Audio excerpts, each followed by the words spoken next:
اعوذ بالله من الشیطان الرجیم. بسم الله الرحمن الرحیم. الحمد لله والصلاة والسلام علی رسول الله و علی آله و اصحابه و من والاه. اما بعد، السلام علیکم و رحمت الله تعالی و برکاته.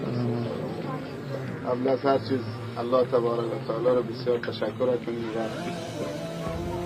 سپاسگزاریم به خاطر همه نعمت‌های خوبش. خداوند همیشه و در همه حال خیرخواه بندگانشه. هیچ موقع خداوند نسبت به بندگانش کینه و دشمنیش نیست. این چیز این که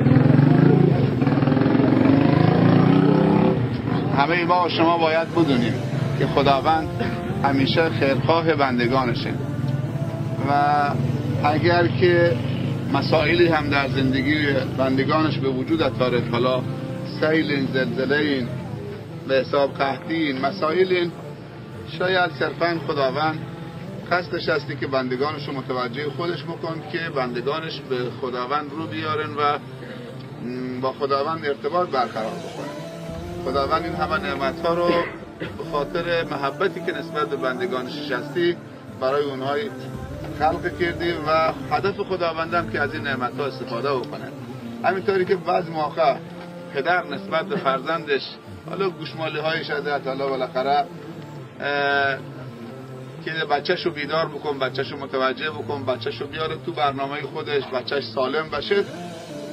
همه انسان ها هم روزی خور خداوندن، یعنی تو گفته حدیث الخلق و عیال الله، خلق همه روزی خور خداوندن و خداوند روزیشون رو تامین کردن، خداوند دوستشون نشسته. و چیزی که مهمه توی زلزله که الحمدلله خداوند شما را آبرومندی که داخل این زلزله که هیچ مورد، حتی استاندارم تعجبی که وقتی هنده مناطق بازدید بکن که من تعجب میکنم که این مردم همه خانه‌شون از دست دادن ولی هیچ کس جزع نمیکنه که تو سرش بزنه.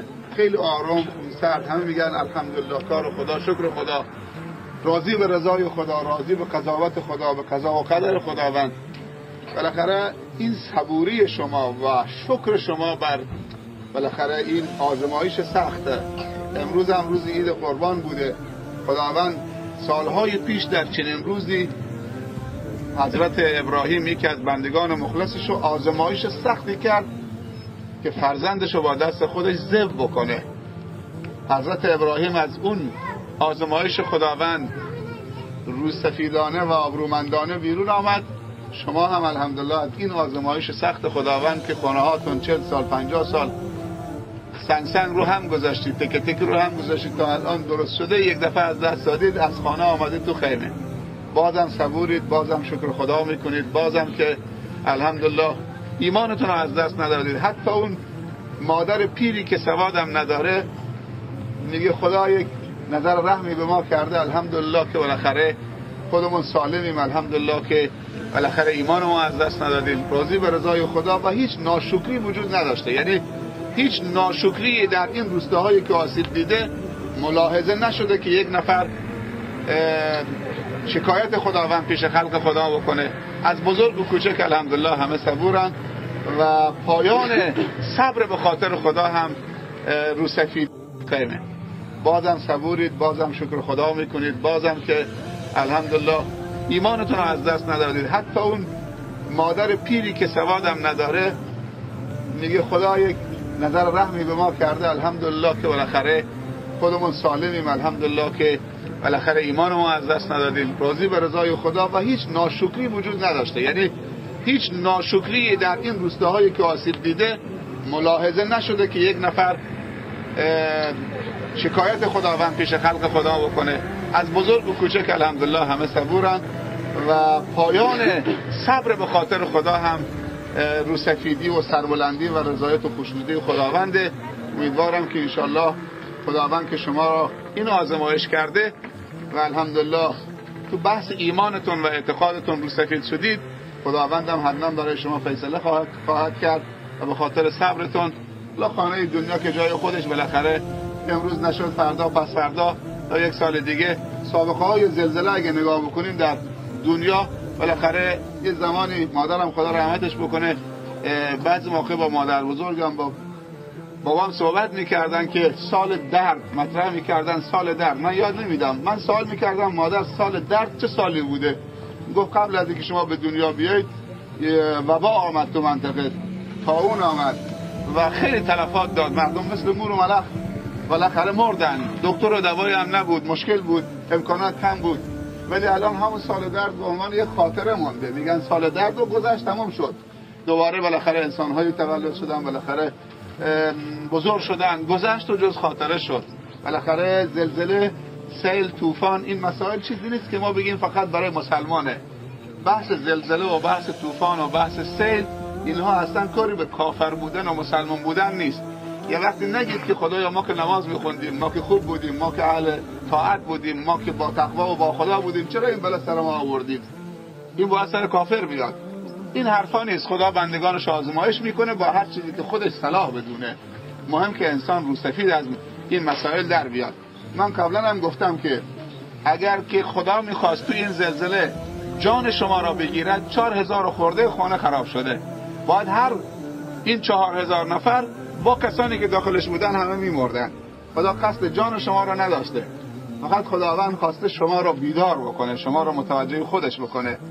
بعد اختلافایی که بین ما و شما هست دور بریزه. وقتی این مسائل بشه دیگه آدم تو فکر این نیست که نقشه برای نابودی دیگری بکشه.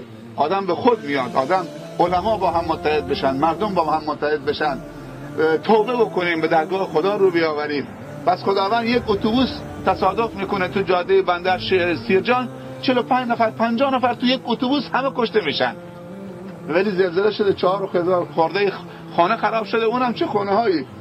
کسی این خانه ها را ببینه میگه همه اگه این زلزله شب بود باید همه میمردن. ولی خداوند به گفته یکی از دوستان، من تو همین تنبان چند مدت پیش آمدم، یه بازدیدی همطوری مخفیانه با دوستان داشتیم. یکی از دوستان همینجا ملاقات کردیم، گفتیم وضعیت مردم چطور انظر روحی روانی و ایمانشون. گفت شیخ خدا خیلی خاطر ما میخواست.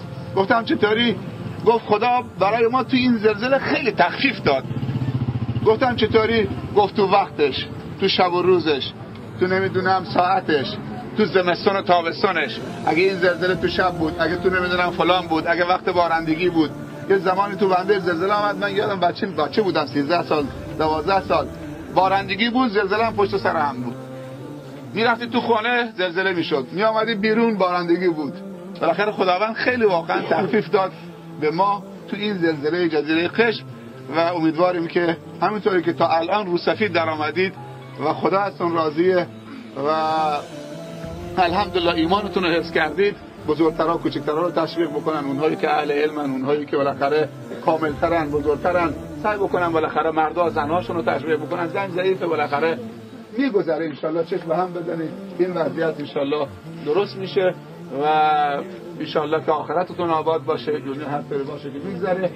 و ما هم آمدیم که روز عید انشالله در جمع شما شرکت بکنیم. از قبل از این تصمیم داشتیم که انشالله روز عید بیام توی مناطق نماز عید کوچه بودیم، اونجا دوستان جمع شده بودن، خیلی روز خوبی بود، ملاقات کردیم. خوشحالی ما در جمع شماست و عیدتون مبارک باشه و خداوند این عید و سبب شادی و خوشحالی و افزایش ایمان و محبت و صفا و صمیمیت و اتحاد و انسجام همه قرار بده. یک ایدی ناقابلی فقط برای بچه‌های خوبی که مدرسه میرن از سرو با هم آوردیم که انشالله اینجا تقدیمشون بکنیم و از ما بپذیرن. فقط ایدیه، فقط برای بچه‌های خوبی که مدرسه میرن و درس میکنن و قول میدن که انشالله بچه‌های خوبی باشن، بچه‌های مؤدبی باشن، نمازاشون، اخلاقشون، حرف پدر و مادر خوبشون گوش بدن، نظافتشون، بهداشتشون، خصوصا درس خوندنشون و قرآنشون و نمازشون و اخلاقشون، اینا چه انشالله روز به روز سعی بکنن خوبتر بشن تا انشالله خدا هم ازشون راضی باشه. بچه‌ها قول میدن انشالله؟ جزاکم الله خیر. کجاستون؟ امیر بیا. بزرگترها که ایدیشون تو نماز عید گرفتن دیگه، درسته؟ بله. بزرگترها دیگه ایدیشون گرفتن. این ایدی انشالله برای بچه‌های خوبه. اجماعاً صلوات.